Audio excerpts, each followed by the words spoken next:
What is good, YouTube, and welcome back to MKE MANIACI, and today we're going to be checking out top 10 wrestlers who ruined their own careers from Stunned by Wrestling. Let's get it. The wrestling business can be brutal, both in the ring and in real life. Some superstars had success at their feet, only to throw it all away. Oh man, Sonny. In this video, we're counting down 10 wrestlers. Freaking Velveteen Dream, oh my gosh. Who ruined their own careers. Buff Bagwell was one of WCW's most recognisable stars. He had a good look, a bunch of unique charisma, and he was the kind of wrestler that Vince McMahon gravitated towards. Although he'd have to drop the habit that he had in WCW of bringing his mom to work with him. Bagwell was one of the first WCW wrestlers brought in to kick off the Invasion storyline in 2001, but everything went wrong real fast. He was booked in a match against Booker T on Raw under the WCW banner, and it turned out to be a complete disaster. Bagwell's timing was off, and the chemistry with Booker just wasn't there. The fans weren't buying it, and neither was WWF management. And backstage, he got into a fight with Shane Helms that left him with 28 stitches and a concussion, and to make matters worse, Bagwell allegedly had his mom phone in sick for him so he didn't have to wrestle on a house show. Whoa, okay. I'm stuck on Shane Helms beating the hell out of Buff Bagwell. No disrespect to Shane Helms, but how many stitches? What? And backstage, he got into a fight with Shane like this, the Hurricane put the beats on Buff Bagwell. Helms that left him with 28 stitches and a concussion, and to make matters worse, Bagwell allegedly had his mom phone in sick for him so he didn't have to wrestle on a house show. Speaking to Judy Bagwell was the final straw for the WWF's management. This could have been a whole new chapter in Bagwell's career, but in the end, Buff just wasn't the stuff for Vince McMahon. When Velveteen Dream first appeared in NXT, he was unlike anything that wrestling fans had seen before. Facts. He was flamboyant and absolutely dripping with charisma.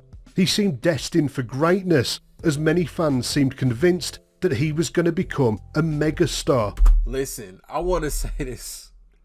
The Velveteen Dream at the time, and I'm not only saying this because he is around my age, so I was living vicariously through his career, but man, talk about having every aspect of being the guy.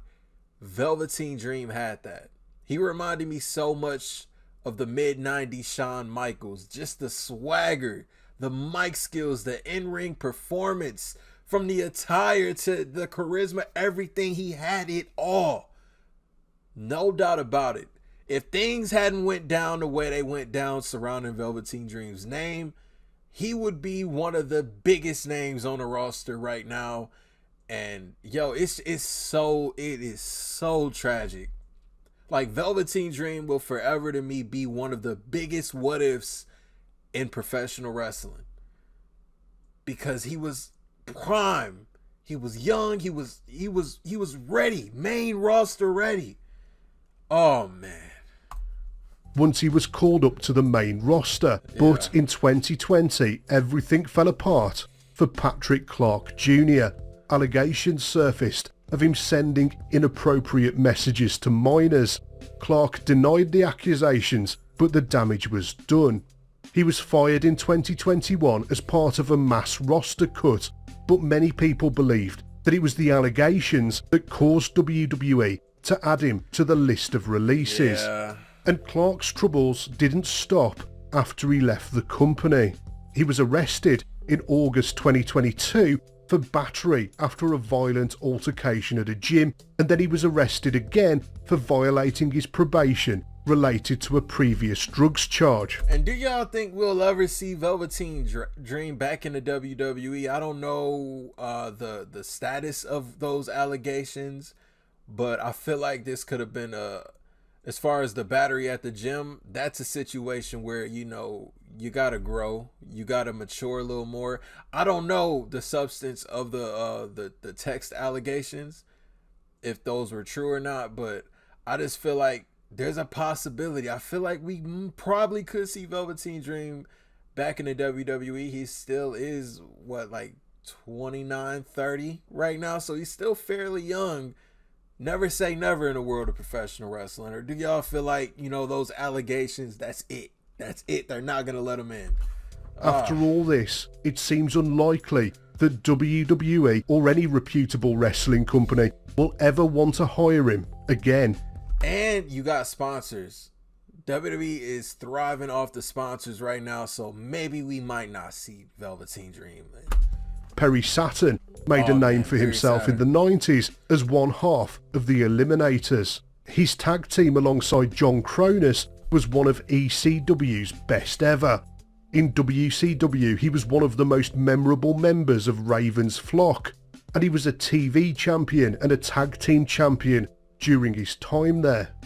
In the year 2000, he jumped to the WWF alongside Eddie Guerrero, Dean Malenko and Chris Benoit. While he didn't have as much single success as his teammates, he was a reliable performer in the ring, or so the WWF believed. The incident that derailed his career came in 2001 while he was wrestling a jobber named Mike Bell.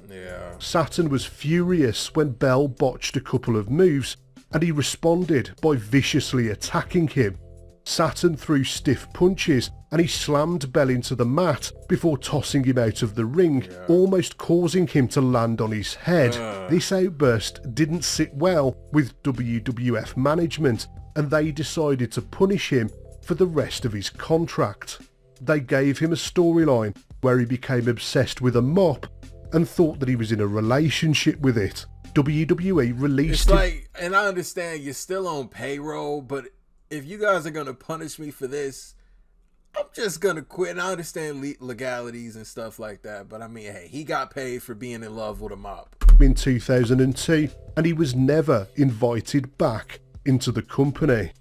Mr. Kennedy made his WWE debut in 2005, and he immediately stood out with his unique microphone announcing entrance. And WWE wanted to push him all the way to the top. He got wins over established superstars like Rey Mysterio. 6 world champions, I believe, he defeated. And a matter of months, Mr. Kennedy, even winning Money in the Bank, like Mr. Kennedy was ready. He was ready, man. And Booker T, and he even won the Money in the Bank briefcase. And back then, winning the briefcase almost guaranteed a run with the WWE Championship. But Kennedy's career wasn't ruined by a single event, but a series of problems that piled up over time. First of all, he was riddled with injuries that put him out of action for several months at a time, and whenever WWE seemed ready to pull the trigger on his main event push, another injury would derail his momentum. For example, he had to give up the Money in the Bank briefcase due to a triceps injury. Backstage politics also played a role in his downfall. Randy Orton and John Cena claimed that Kennedy was unsafe in the ring, which caused Vince McMahon to go cold on him. But what really shook McMahon's confidence in Kennedy was when he was implicated in a steroid scandal. His name appeared in a report linking him to a pharmacy that was distributing performance-enhancing drugs. And what people got to realize around this time, this was around 2007. I remember this very clearly because Booker T, I believe, got suspended that summer as well. We're just coming off of the Chris Benoit tragedy. Listen, that was a very dark summer for the WWE. And as far as Mr. Kennedy and the Money in the Bank, the way he lost it to Edge, and I remember at that time they were taping SmackDowns on Tuesdays, and you know they would air later in the week, and I remember seeing the spoilers that Edge cashed in Money in the Bank, and I'm like, hold on, what? And I thought there was a chance that he would get the briefcase back, but it seems after that everything went downhill for Mr. Kennedy, man, very, very fast. And like, honestly, you look at the career of Kennedy, it didn't last long at all, but he did a lot. He shared the ring with a lot of legends from Cena, Taker, Batista, like, but so much promise, man. This combination of problems sealed his fate with the company, and by 2009 he was released from his contract. Standing at 6'3" and weighing over 300 pounds, Lars Sullivan was being positioned as WWE's next big thing. There were even discussions about Sullivan getting into feuds with the likes of John Cena and Brock Lesnar, with Vince McMahon keen to establish him as his new monster heel. However, despite the early promise, Sullivan's run would be short-lived. In 2019, offensive comments from Sullivan's past resurfaced, including racist, homophobic and sexist remarks. WWE fined him $100,000 and ordered him to undergo sensitivity training. Then it came out that he'd starred in a gay porn movie. Unsurprisingly, okay, I didn't know about that one. I didn't know about Lars in that. WWE backed off on his big push, and he never made it to the main event.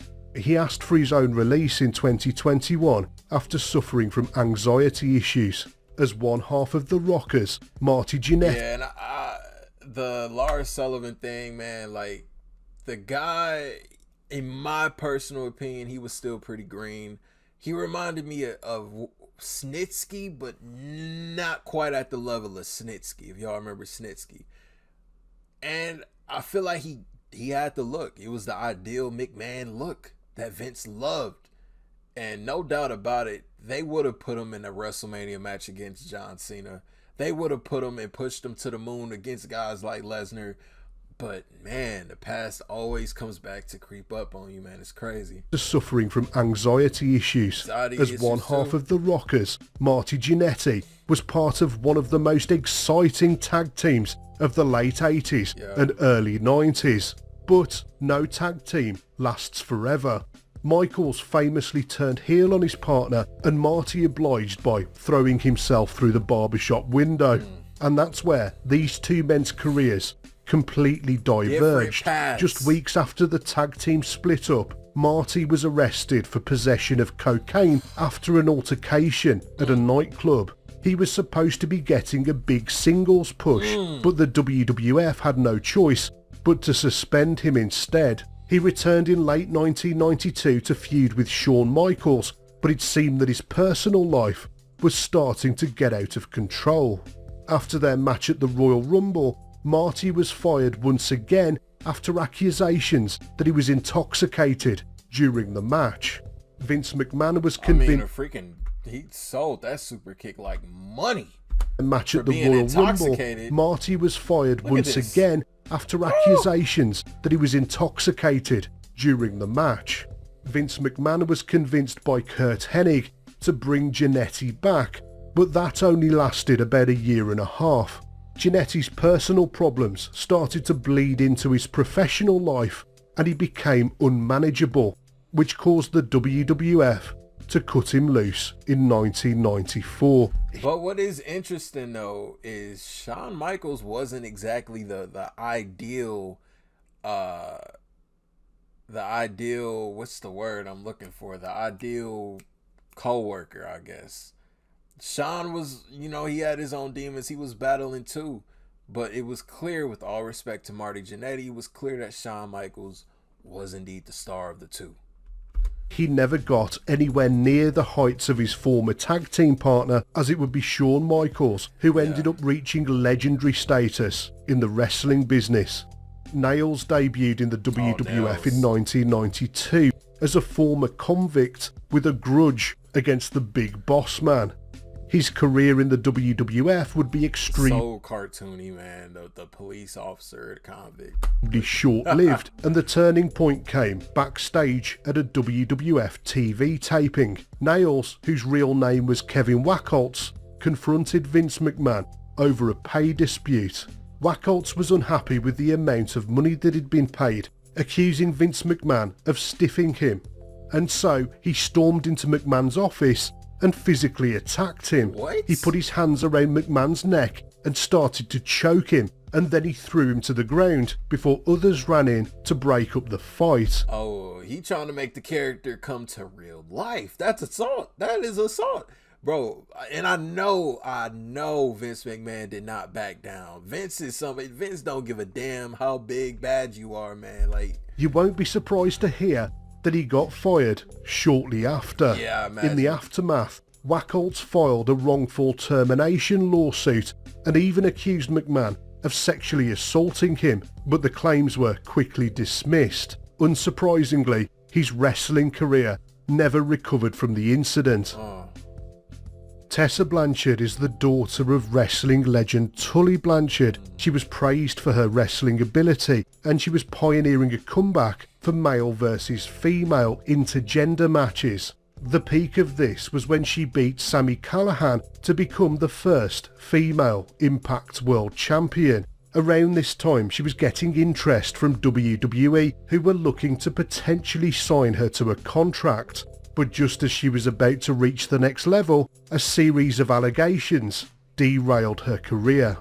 It was on the eve of her becoming the Impact World Champion that several female wrestlers came forward with serious accusations against her. Allysin Kay accused Blanchard of spitting on La Rosa Negra and using a racial slur during an altercation in Japan in 2017. Other wrestlers, including Chelsea Green and Priscilla Kelly, backed these claims up. They also added their own stories of bullying and mistreatment that they allegedly faced at the hands of Blanchard. And I always wonder what happened, because I remember the rumors that Tessa was WWE bound and they had interest in her, and why that never really went anywhere. I didn't know that those were the details. Despite her denial of the allegations, the damage was done, and it seems that WWE didn't renew their interest in her either.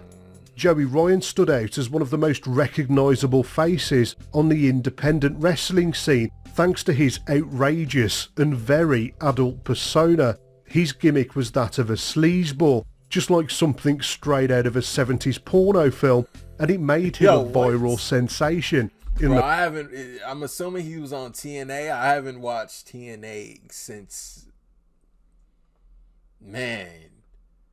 AJ was there. It's been a long time.